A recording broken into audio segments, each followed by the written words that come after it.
Hello, I Shahnawaz welcomes you in this lecture and I am continuing chapter number 2 electrostatic potential and capacitance. इस lecture में हम discuss करने वाले हैं parallel plate capacitor के बारे में। लास्ट लेक्चर में हमने कैपेसिटेंस का कॉन्सेप्ट देखा था कि basically how the capacitance is generated on the conducting plates और द कंडक्टर, और हमने वहीं पर कैपेसिटर की डेफिनेशन भी देखी थी कि बेसिकली एक कैपेसिटर होता क्या है। लास्ट लेक्चर काफ़ी इंपॉर्टेंट था और हमने काफ़ी कुछ इसमें डिस्कस किया कैपेसिटेंस और कैपेसिटर के बारे में। और हमने देखा था कि बेसिकली कैपेसिटर्स जो होते हैं वो तीन तरह के पॉसिबल हैं। पहला पैरेलल प्लेट कैपेसिटर, अगर कैपेसिटर की जो प्लेट्स हैं जिन्हें हम कोटिंग भी कहते हैं वो अगर प्लेन हो, सिंपल रेक्टेंगुलर शेप की एक प्लेट्स की तरह हो, तो डेफिनेटली उस तरह के कैपेसिटर्स को हम कहेंगे पैरेलल प्लेट कैपेसिटर।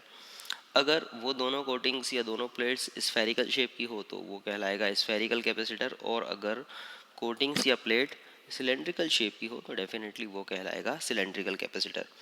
इस लेक्चर में हम इंपॉर्टेंटली पैरेलल प्लेट कैपेसिटर के बारे में डिस्कस करने वाले हैं। पैरेलल प्लेट कैपेसिटर का स्ट्रक्चर आप देख सकते हैं, सामने आपको नज़र आ रहा है। ऑब्वियसली इस तरह के कैपेसिटर्स में दो प्लेट्स होती हैं, दो रेक्टेंगुलर शेप की प्लेट्स होती हैं। आप देख सकते हैं इस तरह से ए और बी दो रेक्टेंगुलर शेप की प्लेट्स हैं, और इन दोनों प्लेट्स को एक पर्टिकुलर स्पेसिफिक डिस्टेंस पर रखा हुआ है। ऑब्वियसली इन प्लेट्स का जो एरिया है उसके कंपैरिजन में ये जो डिस्टेंस है दोनों प्लेट्स के बीच की, ये बहुत छोटी है। कॉन्सेप्ट क्या है? कॉन्सेप्ट वही है, हम सबसे पहले प्लेट ए को चार्ज करते हैं। उस चार्ज प्लेट की वजह से इस कैपेसिटर प्लेट बी पर चार्जेस इंड्यूस हो जाते हैं अपोजिट पोलैरिटी के, और ऑब्वियसली यहाँ पर ये एक डिवाइस एक कैपेसिटर की तरह या कैपेसिटर की तरह बिहेव करने लग जाती है। चलिए हम देखते हैं पैरेलल प्लेट कैपेसिटर के बारे में। It is the most commonly used capacitor, सबसे ज़्यादा यूज़ होने वाला कैपेसिटर होता है आउट ऑफ द थ्री जो हमने देखा, parallel plate capacitor, cylindrical capacitor और spherical capacitor. Out of these three सबसे ज़्यादा जो मोस्ट कॉमनली यूज़ होता है वो होता है parallel plate capacitor. It consist of the two conducting plates parallel to each other. The separation d between the plates is very small as compared to the area of the plates. जैसा मैंने कहा, यहाँ पर ये parallel plate capacitor का diagram है। यहाँ पर दो कंडक्टिंग प्लेट्स होती है, प्लेट ए और प्लेट बी, और ऑब्वियसली ये दोनों एक दूसरे से एक स्पेसिफिक डिस्टेंस पर रखी हुई है, और ये जो डिस्टेंस डी है ये इन प्लेट्स के एरिया के कंपैरिजन में काफ़ी छोटा है। हम कह सकते हैं कि ये दोनों प्लेट्स एक दूसरे से काफ़ी करीब रखी हुई है। Due to the small separation between the plates, the fringing of the electric field at the boundaries is negligible. अब यहाँ पर दोनों प्लेट्स के बीच का सेपरेशन बहुत कम है, हमने कहा बेसिकली बहुत कम है। तो ये बहुत कम होने की वजह से क्या फ़ायदा होता है? तो नॉर्मली हमने जैसे लास्ट लेक्चर में भी देखा था चार्जेस किस तरह से इंड्यूस हो रहे थे, और हमने काफ़ी सारे चार्जेस को अंदर नेगलेक्ट भी किया था। अगर आप इस लेक्चर को समझना चाहते हैं तो पहले एक बार उस लेक्चर को, प्रीवियस जो लेक्चर था इसके पहले का, उसे एक बार ज़रूर देख लीजिएगा, तो आपको सारे कॉन्सेप्ट्स क्लियर हो जाएंगे। तो बेसिकली यहाँ पर क्या होता है, जब भी हम इन प्लेट्स को चार्ज करते हैं, प्लेट को चार्ज करते हैं, तो ऑब्वियसली सपोज प्लेट्स को पॉजिटिवली चार्ज किया है, तो इस पॉजिटिवली चार्ज प्लेट्स की वजह से प्लेट बी पर जो नेगेटिव चार्ज इंड्यूस होते हैं उसके इस तरफ लेफ्ट हैंड साइड की तरफ, प्लेट बी के लेफ्ट हैंड साइड पर जो चार्जेस इंड्यूस होते हैं ऑब्वियसली नेगेटिव चार्जेस, उनकी क्वांटिटी डिपेंड करती है प्लेट ए के राइट हैंड साइड पर जो पॉजिटिव चार्जेस हैं उन पर। ऑब्वियसली जब ये सेपरेशन बहुत कम होता है तो यहाँ पर चार्जेस का जो इंडक्शन है वो प्रॉपरली होता है और बहुत अच्छी तरह से होता है। अगर चार्ज प्लेट्स के बीच की डिस्टेंस ज़्यादा होती है तो ऑब्वियसली इन पॉजिटिव चार्जेस का इफेक्ट जो प्लेट ए पर राइट हैंड साइड पर मौजूद है वो इतना इफेक्टिवली नहीं हो पाता इन प्लेट बी के लेफ्ट हैंड साइड पर, जिसकी वजह से यहाँ पर चार्जेस अननेसेसरी इकट्ठा भी होने लगते हैं और उनकी काउंटिंग भी प्रॉपर हो नहीं पाती। ऑब्वियसली इसे ही हम कहते हैं चार्जेस की फ्रिंजिंग। मतलब हमारा जो बेसिक मोटिव होता है कि यहाँ पर जब भी हमने इस प्लेट को चार्ज किया, सपोज प्लेट ए को पॉजिटिवली चार्ज किया हुआ है, प्लेट ए जब पॉजिटिवली चार्ज हो रही है तो ऑब्वियसली प्लेट ए का राइट हैंड साइड भी अभी पॉजिटिवली चार्ज हो रहा है, क्योंकि यहाँ पर हमने इसे कंटिन्यूसली चार्ज किया हुआ है। प्लेट ए के पॉजिटिवली चार्ज होने की वजह से प्लेट बी के लेफ्ट हैंड साइड पर नेगेटिव चार्जेस आ जाते हैं। ये नेगेटिव चार्जेस ये नेगेटिव चार्जेस कैसे हैं? Basically induce charges, these are the induce charges. इन इंड्यूस चार्जेस की वजह से प्लेट बी के राइट हैंड साइड पर अगेन पॉजिटिव चार्जेस इंड्यूस हो जाते हैं। जब ये डिस्टेंस बहुत कम होती है तो ऑब्वियसली ये जो नेगेटिव चार्जेस इंड्यूस्ड हुए हैं ये बिल्कुल प्रॉपर मैनर में होते हैं, और एग्जैक्टली सेम क्वांटिटी में होते हैं जितने पॉजिटिव चार्जेस यहाँ पर अवेलेबल है। अगर सेपरेशन ज़्यादा होता है तो ऑब्वियसली फिर इनकी क्वांटिटी में फ़र्क होता है। और यहाँ पर इम्पॉर्टेंट थिंग इज़ दिस कि ये जो पॉजिटिव और नेगेटिव चार्जेस हैं, जो ये सेपरेशन के बीच के जो पॉजिटिव और नेगेटिव चार्जेस हैं, यही एक्चुअल में कैपेसिटेंस को बहुत अच्छे से डिफाइन करते हैं। यही मैं ऐसा कहूँगा कि कैपेसिटर के कैपेसिटेंस को इम्प्रूव करते हैं। सो इसलिए यहाँ पर नेगेटिव चार्जेस का प्रॉपरली इंड्यूस्ड होना ज़रूरी होता है। So if the plus Q is given to the plate A, then the charge minus Q is induced on the left face of the plate B and charge plus Q on its right face. Plus Q जब हमने plate ए को induce charge किया हुआ है तो obviously इसकी वजह से नेगेटिव चार्जेस प्लेट बी पर इंड्यूस्ड हुए और इसके राइट हैंड साइड पर फिर अगेन पॉजिटिव चार्जेस इंड्यूस्ड हो गए। So when the plate B is earth, the charge plus Q on its right face flows to the earth. जैसा हमने लास्ट लेक्चर में भी देखा था कि हम इसका कैपेसिटेंस बढ़ाने के लिए इस प्लेट बी को अर्थ कर देते हैं, ठीक है। तो ऑब्वियसली ये जो पॉजिटिव चार्जेस हैं, ये पॉजिटिव चार्जेस इस अर्थ के थ्रू यहाँ से चले जाते हैं। इस अर्थिंग की वजह से ये पॉजिटिव चार्जेस यहाँ से चले जाते हैं और फाइनली यहाँ पर इस पर्टिकुलर प्लेट पर अब सिर्फ और सिर्फ नेगेटिव चार्जेस बचते हैं, सिर्फ और सिर्फ नेगेटिव चार्जेस बचते हैं। So due to the plus Q on the plate A and minus Q on the plate B, electric field is set up between the two plates, ठीक है। तो ऑब्वियसली हम देख सकते हैं यहाँ पर प्लेट ए के राइट हैंड साइड पर प्लस क्यू चार्जेस हैं एंड प्लेट बी पर माइनस क्यू चार्जेस हैं। तो ऑब्वियसली यहाँ पर इसकी वजह से एक इलेक्ट्रिक फील्ड सेटअप हो जाता है। इलेक्ट्रिक फील्ड हम देख सकते हैं किस तरह का होगा। ऑब्वियसली इलेक्ट्रिक फील्ड जो होगा वो प्लेट ए से प्लेट बी की तरफ होगा, ठीक है। ये इलेक्ट्रिक फील्ड होगा, इलेक्ट्रिक फील्ड सेटअप हो गया due to the charges placed on the plate A and plate B. So the electric field between the two plates is related to the potential gradient E is equals to dV by dr. So ये जो electric field setup हुआ है दोनों plates के बीच में, इसके बीच का जो पोटेंशियल ग्रेडियंट होगा वो होगा E is equals to dV by dr. So between the two plates electric field is uniform and perpendicular to the plates. हम यहाँ पर क्लियरली देख सकते हैं कि जो इलेक्ट्रिक फील्ड है, हमने जो इलेक्ट्रिक फील्ड बनाया हुआ है ये इस प्लेट के बिल्कुल एग्जैक्टली परपेंडिकुलर डायरेक्शन में, ठीक है। प्लेट्स के परपेंडिकुलर है ये वाला field, electric field. So obviously plate के परपेंडिकुलर है, एग्जैक्टली परपेंडिकुलर है, ठीक है। सो और कैसा है, यूनिफॉर्म है पूरी ऑल ओवर द प्लेट। अगर हम देखें तो ये इलेक्ट्रिक फील्ड कैसा होगा, बिल्कुल यूनिफॉर्म होगा, एग्जैक्टली यूनिफॉर्म होगा।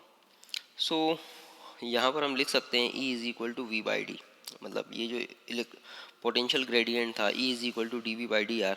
अब क्योंकि यूनिफॉर्म प्लेट है इसलिए पूरी होल प्लेट पर सेम पोटेंशियल होगा। सो डी वी के लिए हम यहाँ पर V लिख सकते हैं और डी आर बेसिकली दोनों प्लेट्स के बीच का जो डिस्टेंस है वो D है, इसलिए यहाँ पर हम डी आर के लिए स्मॉल d प्लेस कर सकते हैं। So finally we can write E is equals to V by D, E is equals to V by D for the uniform field, जैसा यहाँ पर लिखा हुआ है dV by D R is equals to V by D. अब यहाँ पर अगर हम सरफेस डेंसिटी की बात करें तो सरफेस डेंसिटी क्या होते हैं, चार्ज पर यूनिट एरिया। अगर प्लेट्स की हम बात कर रहे हैं तो प्लेट्स का एक अपना एक स्पेसिफिक एरिया है। तो ऑब्वियसली इस प्लेट पर जो भी चार्ज डेंसिटी होगी, ऑब्वियसली सपोज हमने माना कि सपोज वो सिग्मा है, sigma is basically what, the charge per unit area. यहाँ पर जितने भी चार्जेस हैं उन्हें पर यूनिट एरिया अगर हम कैलकुलेट करेंगे तो that is a surface charge density sigma. So हम यहाँ पर लिख सकते हैं सरफेस चार्ज डेंसिटी है हमारे पास ऑलरेडी, तो वो होता है इलेक्ट्रिक फील्ड के रिस्पेक्ट पे हम उसे शो कर सकते हैं इस तरह से, E is equal to sigma by epsilon zero. So surface charge density और इलेक्ट्रिक फील्ड में जो रिलेशन होता है वो होता है E is equal to sigma by epsilon zero. यहाँ पर एप्सिलॉन ज़ीरो क्या है, it is a permittivity of the free space, हमने पढ़ा है लास्ट लेक्चर में इसके बारे में। सो यहाँ पर V is equal to E D, जो हमने E is equal to V by D जो लिखा था, इसे हम इस तरह से V is equals to E D भी लिख सकते हैं। और E की वैल्यू ऑलरेडी हमारे पास आ चुकी है, हमने कैलकुलेट कर लिया है सरफेस चार्ज डेंसिटी से E is equal to sigma by epsilon zero.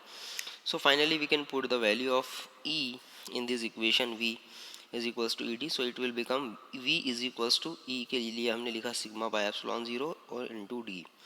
Obviously sigma क्या है, sigma is a surface charge density, so it is a charge per unit area. Sigma is equal to Q by A, sigma is equal to Q by A. So we can put the value of sigma, it will become V is equals to Q, sigma के लिए हमने लिखा Q by A and D as it is है and then epsilon zero. So finally हमारे पास ये equation आ चुकी है v is equals to Q D by epsilon zero A. So finally हमने इक्वेशंस को मॉडिफाई करते हुए काफ़ी सिंप्लीफाई कर लिया है। यहाँ पर v इज इक्वल टू हो गया Q D by epsilon zero A. अब by the definition of the capacitance हमें पता है c इज इक्वल्स टू होता है Q V, Q is equal to होता है सी वी, या सी इज इक्वल्स टू होता है basically Q by V. Simply थोड़ा सिंपल से वे में लिखेंगे इसे हम, तो c कैपेसिटर होता है basically q by v, c is equals to होता है q by v। So capacitor is equal to the होता है capacitance of the capacitor is equals to charge on the plate divided by the electrostatic potential between the plates. So c is equals to हो गया q by V. So finally हम यहाँ से values को put up कर सकते हैं हमारे पास, क्योंकि हमें ऑल टुगेदर c का रिलेशन ही पता करना है, कैपेसिटर के लिए हमें कैपेसिटेंस का रिलेशन पता करना है। तो फाइनली हमने v तो कैलकुलेट कर लिया है, v के लिए फार्मूला हमने डिराइव कर लिया, v is equal to Q D by epsilon zero है। So finally we can put the value of v here. So हमने पुटअप कर दिया v के लिए यहाँ पर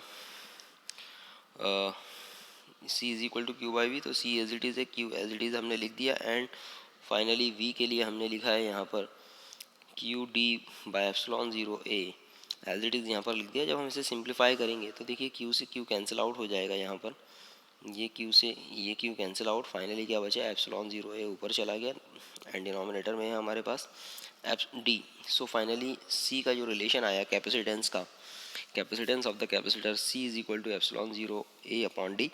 इट मीन्स जो कैपेसिटेंस है किसी भी कैपेसिटर का वो उस कैपेसिटर की प्लेट्स के एरिया पर a और उन दोनों प्लेट्स के बीच के डिस्टेंस पर डिपेंड करता है। यहाँ से सिंपली हम कह सकते हैं, अगर हम थोड़ा सा इसको कंक्लूड करना चाहें तो we can say that by this equation, ठीक है, basically we can simply say that by this equation c is proportional to a, मतलब प्लेट्स का एरिया जितना बड़ा होगा, कैपेसिटर की प्लेट्स का एरिया जितना बड़ा होगा, ऑब्वियसली कैपेसिटेंस उतना ज़्यादा होगा उस कैपेसिटर का, और c is inversely proportional to one by D. जब ये जैसा भी हमने देखा था कि प्लेट्स के बीच का सेपरेशन जितना कम होगा उतना ही ज़्यादा कैपेसिटेंस होगा उस कैपेसिटर का, और अगर प्लेट्स के बीच का डिस्टेंस ज़्यादा हुआ तो क्या होगा, यहाँ पर इतना ज़्यादा प्रॉपर चार्जेस का इंडक्शन नहीं हो पाएगा प्लेट बी पर, और डेफिनेटली इस पर्टिकुलर कैपेसिटर का जो कैपेसिटेंस होगा वो क्या होगा, डाउन होगा। सो ये काफ़ी इंपॉर्टेंट कंक्लूजन है किसी भी कैपेसिटर की डिज़ाइनिंग के लिए, कि बेसिकली आप अगर किसी पर्टिकुलर स्पेसिफिक कैपेसिटी का कैपेसिटर बनाना चाहते हैं तो उसके लिए एक स्पेसिफिक कंडक्टिंग प्लेट्स का एरिया क्या होना चाहिए और उनके बीच का सेपरेशन क्या होना चाहिए। So it gives the capacitance of the parallel plate capacitor when its plates are held in the air और वैक्यूम। यहाँ पर इंपॉर्टेंट टर्म जो हमें देखनी है, क्योंकि हमने c जो लिखा हुआ है c is equal to epsilon zero A by D. So यहाँ पर epsilon zero is basically the permittivity of the air है या वैक्यूम है। तो फाइनली इसका मतलब यहाँ पर ये है कि इन दोनों प्लेट्स के बीच में जो मटेरियल है ना, वो क्या है, एयर है। यहाँ पर किसी तरह का डाइलेक्ट्रिक मीडियम अभी फिल करके नहीं रखा हुआ है। इन दोनों प्लेट्स के बीच में अभी जो मटेरियल है वो है एयर, सिंपली एयर, ठीक है। सो ये काफ़ी इंपॉर्टेंट टर्म है। सो चलिए अगर हम बात करें इफेक्ट ऑफ डाइलेक्ट्रिक, अगर हम इसके बीच में कोई डाइलेक्ट्रिक मटेरियल फिल करते हैं एयर के बजाय, अगर हम सपोज इसके बीच में कोई डाइलेक्ट्रिक मटेरियल अगर फिल करते हैं, तो जैसा लास्ट लेक्चर में हमने देखा था कि अगर डाइलेक्ट्रिक मटेरियल फिल किया जाता है सो उस केस में कैपेसिटेंस कैपेसिटर का बढ़ जाता है, कैपेसिटर का कैपेसिटेंस बढ़ जाता है। सो suppose that the space between the two plates of the capacitor is filled with the dielectric medium of the dielectric constant K, then electric field between the two plates given by, ठीक है, उस case में जो electric field होगा वो होगा, अब क्योंकि यहाँ पर एप्सिलॉन ज़ीरो के लिए हमें क्या लिखना पड़ेगा, एप्सिलॉन ज़ीरो के, क्योंकि यहाँ पर डाइलेक्ट्रिक मटेरियल फिल हो गया है तो ऑब्वियसली इस डाइलेक्ट्रिक कांस्टेंट का मल्टीप्लिकेशन होगा एप्सिलॉन ज़ीरो के साथ में। वाई, बिकॉज यहाँ पर जब भी हम डाइलेक्ट्रिक मटेरियल फिल करते हैं तो यहाँ पर जो परमिटिविटी होती है वो relative permittivity E R count होती है, और हमें पता है बेसिकली ये जो रिलेटिव परमिटिविटी है यही होती है डाइलेक्ट्रिक कांस्टेंट। और रिलेटिव परमिटिविटी की अगर हम लोग बात करें तो ये होती है basically epsilon upon epsilon zero, ठीक है। सो यहाँ पर इस पर्टिकुलर केस में हम यहाँ पर लिख सकते हैं कि यहाँ पर हम अगर एप्सिलॉन अपॉन एप्सिलॉन ज़ीरो से मल्टीप्लाई से करते हैं तो हमें जो मिलेगा यहाँ पर के लिए हमने लिखा है epsilon into epsilon zero. So finally यहाँ पर हमने लिखा K is equal to relative permittivity epsilon by epsilon zero. And finally जब हम यहाँ पर लिखेंगे उसे, यहाँ पर के एप्सिलॉन ज़ीरो मल्टीप्लाइड बाय के जो होगा वो होगा basically epsilon zero into epsilon upon epsilon zero. So finally हम यहाँ पर अब epsilon permittivity of the material की बात कर रहे हैं। सो ऑब्वियसली इसलिए हमने यहाँ पर लिखा है epsilon zero into K. So easily, very easily we can conclude that कि यहाँ पर हम सरफेस चार्ज डेंसिटी सिग्मा की वैल्यू भी लिख सकते हैं, sigma is equal to Q by A. So finally हमने यहाँ पर क्यू बाय ए पुटअप कर दिया and epsilon zero K as it is यहाँ पर हमने लिख दिया है। अब यहाँ पर अगर हम बात करें the potential difference between the two plates of the capacitor separated by the distance D. ठीक है, अगर हमने लिखा है कि यहाँ पर v की वैल्यू जो होती है वो होती है e इंटू डी, या सिंपली अगर e की वैल्यू अगर हम देखें, क्योंकि दोनों प्लेट्स के बीच का सेपरेशन काफ़ी कम है और इस यूनिफॉर्म इलेक्ट्रोस्टैटिक पोटेंशियल है, तो E इज इक्वल टू होता है v इंटू डी। तो फाइनली यहाँ से v इज इक्वल्स टू हो गया e इंटू डी। सो यहाँ से v की वैल्यू अगर हम कैलकुलेट करें तो हमने e की वैल्यू यहाँ पर पुटअप कर दी इसकी जगह पर। सो फाइनली ये जो फार्मूला हमें निकल के आ रहा है v is equal to Q D upon epsilon zero K A. And importantly जब यहाँ पर हम वैल्यूज़ को पुटअप करेंगे, v की वैल्यू आ चुकी है और अब हमें c की वैल्यू कैलकुलेट करनी है। तो c का जो कैपेसिटेंस का फार्मूला होता है जस्ट अभी हमने डिस्कस किया है, c इज इक्वल्स टू होता है q by V. So finally we can put the value of v, so it will become q upon epsilon Q D upon epsilon zero K A. हमने ये पूरा formula यहाँ पर put up कर दिया है v के लिए। एंड फाइनली q से q cancel out, epsilon zero K ए न्यूमरेटर में जाएगा। तो फाइनली यहाँ पर c की जो वैल्यू होगी वो होगी एप्सिलॉन ज़ीरो के इंटू ए अपॉन डी। सो ये जो फार्मूला हो गया, ये फार्मूला हो गया, it gives the capacitance of the parallel plate capacitor when the space between the plates is filled with the dielectric medium of the dielectric constant के।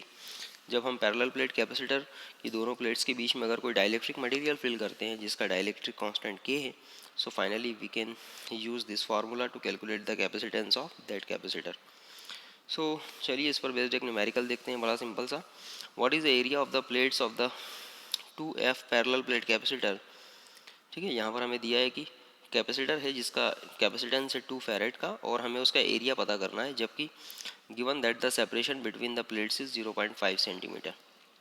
So obviously सबसे पहले हमें सी की वैल्यू दी हुई है 2 farad, distance between the plates हमें दिया हुआ है 0.5 सेंटीमीटर। तो first we will convert this 0.5 centimetre in the metre.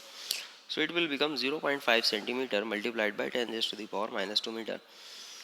And finally हमें पता है, हमें कैपेसिटेंस पता करना है, तो हमें फार्मूला पता है हमेशा C इज इक्वल्स टू होता है epsilon zero A by D. ठीक, सो यहाँ पर हमें किसी तरह का डाइलेक्ट्रिक के बारे में इन्फॉर्मेशन नहीं दी गई है कि हमने कौन सा डाइलेक्ट्रिक फिल किया हुआ है, इसलिए ऑब्वियसली हम ये कंसिडर करेंगे कि दोनों प्लेट्स के बीच में एयर है। सो यहाँ पर हमारे पास जो फार्मूला है एयर फील्ड कैपेसिटर के लिए C is equals to epsilon zero A by D. तो यहाँ पर सिंपली वैल्यू को पुटअप करना है हमें और एरिया कैलकुलेट करना है। तो सबसे पहले हमने फार्मूले को मॉडिफाई कर लिया, C D divided by epsilon zero. C के लिए वैल्यू पुटअप की हमने 2 एंड डी के लिए 0.5 into 10 to the power minus 2 and epsilon zero हमें पता है वैल्यू इसकी। Epsilon zero is the permittivity of the medium, it will be 8.854 10 to the power minus 12। So when we will solve it we will get the area of the plates 1.13 multiplied by 10 raised to the power 9 meter square. So this will be the area of the plates to calculate the